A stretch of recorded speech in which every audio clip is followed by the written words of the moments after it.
Welcome to this midweek message. I'm Drew Goins. Today with me, Pastor Bill Booth.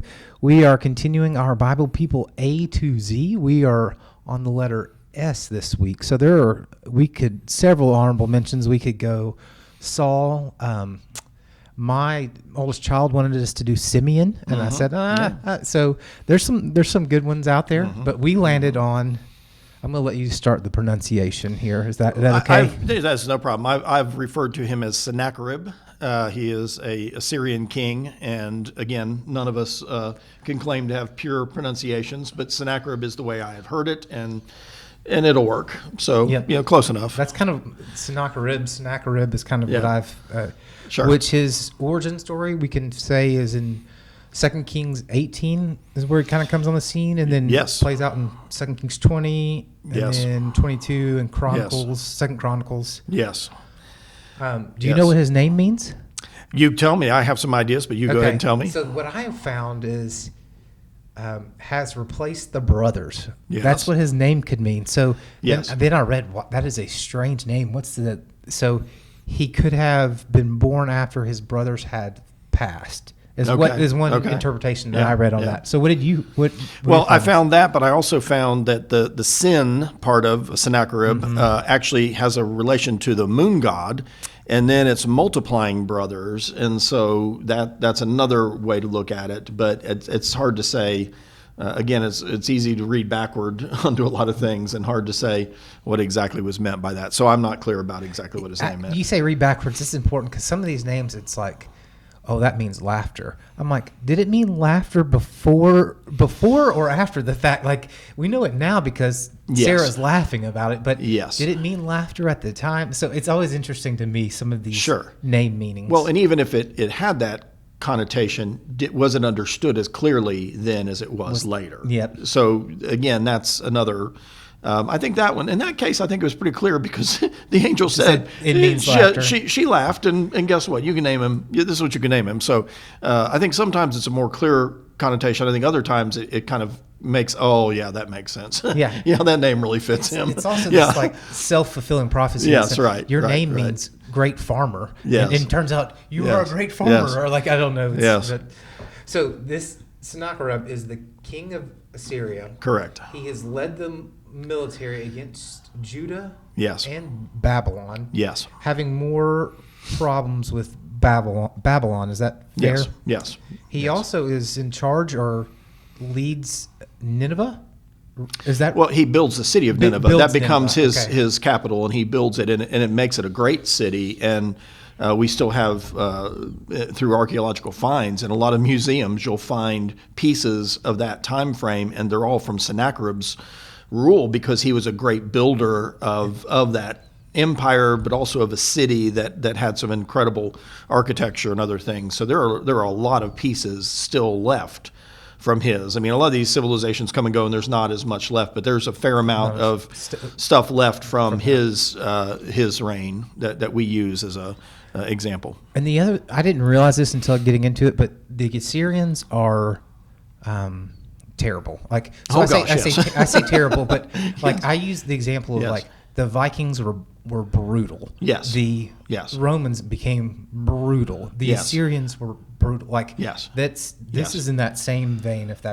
Is that fair to say? Oh heavens, yes. Assyrians were absolutely vicious in the way that they conquered and took over. Now, one could argue that when they set up these vassal states or whatever, that they gave some autonomy and some freedom a little bit. And so in the end, maybe they weren't, oppressively continuing. But when they were on their campaigns, as a matter of fact, there's some fascinating passages you'll read in the Old Testament. And you thought when you would read them that these were sort of symbolic kind of things, that like hooks in their noses and going naked into the whatever. But no, there really have been, we have discovered through various archaeological digs and things that this was a practice that they would do, is they would take captives, they would literally pierce them through with hooks as if they were fish caught, and they would be, drug. As a matter of fact, there's a terrible illustration given in here that some of the kings that rebelled against him, especially in the southern campaign, which as he's moving into Judah, one group in particular that rebelled against him, not only did he ransack the city and take the leaders, but he skinned them alive. He had the leaders skinned alive as a clear symbol to every other leader. This is what's happening. This is who's in town, and don't mess with me. So right. I just wanted to make sure, sometimes when our history, it's like, now these people were. No, they were brutal. They were terrible. Is that? Well, no, they were brutal. They were brutal. Brutal is probably better. In the way that they did that. Now, they would justify that to say that was the way to conquer and take over, and they would say militarily it was a way to. I mean, you could say all kinds of things, but it was a power move. It was a power move to quell any potential dissent. But we've seen this happen over and over and over throughout history of people using these very harsh tactics. But we also see that those don't last long term. Yes, which we'll get to it here. Yes, we will. Towards the end. We will. So, in my research, he might have been assassinated by his own sons. That is the most likely scenario. He actually had multiple sons, and he wanted to elevate one of his sons, who wasn't the next one technically in line. And the other sons took umbrage to that, if you will. And so the story is that the other two sons conspired to kill him. And then the son that he wanted to rise to power actually did rise to power, but it was short-lived because that created internal conflict, and so it really was sort of the beginning of the end in a lot of ways of that empire at that time. So the other thing is in doing this, there's this close connection with Hezekiah and Sennacherib in this, because they are conflicting. Yes. And the story, he is capturing this, and he gives him tribute, says, yes, I can't remember, 150 talents of silver or something to that effect. Hezekiah ends up taking all the gold off of the temple, and later invites him back, because then Sennacherib doesn't keep true to his word and says, hey, I'm here with my whole army, basically. And Hezekiah sends out somebody to plead with him, and they're like, how are you going to even talk to me? You robbed your God to bribe me. Yes, and then, exactly. And then the Hezekiah's officials are like, hey, keep your voice down, because the people behind us can hear and understand you. Right. And it's like, we're trying to do this, and it's like this weird thing, but I don't know. Yeah. I just see those two names as you read and study. You may see those intertwined a little bit. Yeah, and I think, and just because you just hit on this, I'm going to throw this in there as well, that, a minute ago we kind of talked about the brutal nature of the conquering and the way that they did those things. And while there is just base cruelty, absolutely, to that, there really also was, in a way, this is some early psychological warfare. Mm-hmm. And so you can absolutely see instances where, this guy was he was a pretty savvy military leader, because these brutal acts, they weren't, you can't say that they were all just because he was just a sadist or whatever. They really were designed to totally demoralize any other groups. And so the idea would be, if we can send such a powerful message, we won't have to keep fighting all these others and kill all these other people, that in a way, we're trying to do that. And then this idea of him showing up with his advisors, he would send these advisors who would yell out to the wall, and they would speak in the native language of the people, so that he was demoralizing. Again, it's psychological warfare. It was like dropping pamphlets on the other people to say, oh no, look, you've got to give up because we're here. And so it really, he was a master of tactics in a lot of ways. Pretty shrewd guy, really.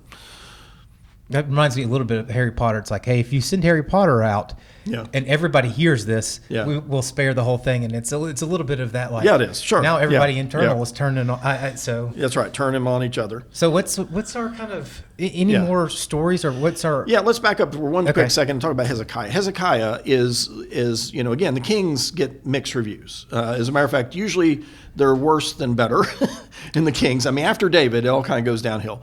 And Solomon, still it goes downhill after that. But then, the Hezekiah though is listed as one of the good kings, and it says that one of the things that he did that was really good is that he started tearing down the Asherah poles, which were tree-like poles that were put up to worship foreign gods that people really liked. And one of the reasons they liked it was a fertility cult. And so you can kind of imagine all the things that went with that. And so imagine that was a pretty popular one. People kind of liked that. And it was also kind of attributed to the crops and things. And so, a fertility thing. And so that seemed to make sense. And so anyway, people were worshiping these other gods in all these other places. And so he actually destroyed these things, which was God's command, but others had been commanded that and hadn't done it. And another really fascinating in 2 Kings 18, and I want to just read this real briefly. It says that not only did he tear down the Asherah poles and smash the sacred stones, cut down the Asherah poles, it says he broke into pieces the bronze snake Moses had made, for up to that time the Israelites had been burning incense to it. It was called Neshetan. And it says, Hezekiah trusted the Lord, the God of Israel. There was no one like him among all the kings of Judah, either before him or after him. That's pretty high praise for a king. So think about this, that Moses created the bronze serpent as a way for people to put their eyes toward heaven and thank God, and then to be saved from the snakes. Be spared. Now the people had taken that and turned it into an idol and were burning incense to it and had created this name for it. And so he had to destroy that. And oddly, in the campaign, now think about how clever this is. When the campaign comes to be the psychological campaign and Sennacherib sends in his leaders, not only do they say, your God is nothing because you robbed him to do that, but it says you even tore down the places where your people were worshiping God in other places. So he was sort of playing on the fact that tearing down those things had been unpopular with the people. And so they're all they're all listening and can hear this. He did tear down those poles. Yes, he did destroy that thing. That's right. We were making incense to. Exactly. So isn't that fascinating? It is pretty fascinating. So what's our application piece from him? Sure. Okay, so a couple things. I think for me, one of the things, and I actually printed out this thing that's sort of the history of the timeline of Israel. And so what we realize is that the Assyrians, and this is Sennacherib and even his predecessors, were the first to actually be the ones to come and to raid through Jerusalem and take people into captivity. And then he actually, at one point, Sennacherib himself actually totally obliterated, totally destroyed Babylon, because that was one of his rivals. He destroyed the main city. But yet just a couple hundred years later, the Babylonians are in charge. The Assyrians have been taken over, and the Babylonians come and capture Jerusalem and take the people into captivity. And then a couple hundred years after that, we have the Persians who come in. And then a couple hundred years after that, we have the Romans who come in. And so one of the takeaways from this is that the Bible is very clear that God allowed the people to be taken into captivity because of their cycle of sin. But the other point is, these folks were never able to claim that it was because they had one-upped God. It was because God was allowing that to happen for a season, and then there would come a time when that dynasty would be destroyed as well. So even the prophecy about Isaiah prophesies that the people will be spared. And by the way, there is a brief point there where the people are under siege, and God says, don't worry about these people. 180,000 of the troops of Sennacherib are mysteriously killed by God sent some plague or something, and their people are killed, and they do leave at that time. Now, implication is they came back later, but they do leave at that time, so God spared them at that moment. But then he said, and then he was assassinated. Now, there's a block of time there that's not accounted for because it's later that he actually is assassinated. But in the end, what the prophet is saying is, look, you may think you're the greatest thing ever, but God's still in control. And in the end, you're going to discover that that's true, which he did. Yep. He did. So that's one of the takeaways, is that any of these powers who were claiming an ultimate power were always putting themselves up against God, and it never ended well. And several of them would have said they are deity in that process. But again, their time in that, even in that ability to say that, was very short-lived. Absolutely. I think another takeaway for me is that God does provide and God does take care of us, and we need to trust him. So when the people are under siege and this juggernaut of a king is coming, and especially where we had that one battle where God delivers them, but in that moment, they had every reason to believe that there was no way for them to be saved. And as a matter of fact, even though the prophet had said, God will deliver you, the king still reached out in alliances to even Egypt and the Philistines. Think about that.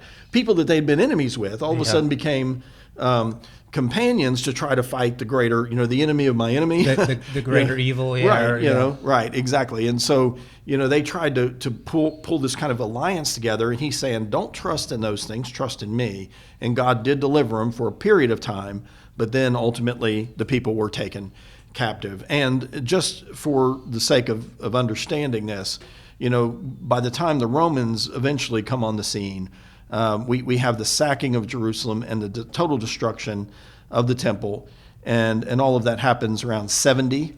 This happens around 70. There it is, 70 CE, or the Common Era, they now call it, instead of AD. They call it CE, Common Era, but so 70 CE. And it wasn't until 1948. From 70 CE until 1948, Israel did not exist as a sovereign entity, as a nation state. Wow. Think about the kind of destruction that happened in the period of time it took for it to happen, which in some ways helps us understand the ferocity of the conflict that even happens now. And I'm not in any way making any comment about whether it's good, bad, or indifferent. I'm only saying, understand that these things have been going on for a long time, and that these battles are not just about what happened on one day, but what's happened for a long time. So breaking that cycle is going to take someone with a long enough view to understand that this is not just about this current moment, but about a larger moment. And I don't know what that looks like, but I'm saying this is about, ultimately, God is in control, and how do we seek Him to lead us to figure out how to follow Him. I guess that's what I'm trying to say. And that's kind of where I'll go with this too. So even in the first verse of chapter 18, it says they captured all the fortified cities of Judah. Yes. Again, bad things will happen. Yes, correct. Those things will happen, but it will be short-lived. And our eternity is the goal, is the spot. It's our suffering on this planet, on this earth, is short-lived to our eternity in heaven. So, which does not minimize it. This is it would not. We would never minimize that, nor would we minimize the suffering of Christ on the cross. We would never minimize that, but we do put it in a perspective of eternity that says that these things too shall pass, and there is a time when things are going to level out and change. And it doesn't mean that you don't even actively work for that change when you're living in that difficult time, but it does mean you have to have the larger view to recognize that just because things are going badly does not mean that you are being forsaken by God or have been abandoned, but instead that you need to seek His guidance and His help in that place, and find Him in that moment. Yeah. Agree. Awesome. Thank you for doing this today. Yeah. Hope you've enjoyed it. If you've listened out there, stay tuned. We will keep these going. We've got a few more letters of the alphabet left, and then we'll do something else. So stay connected and stay encouraged.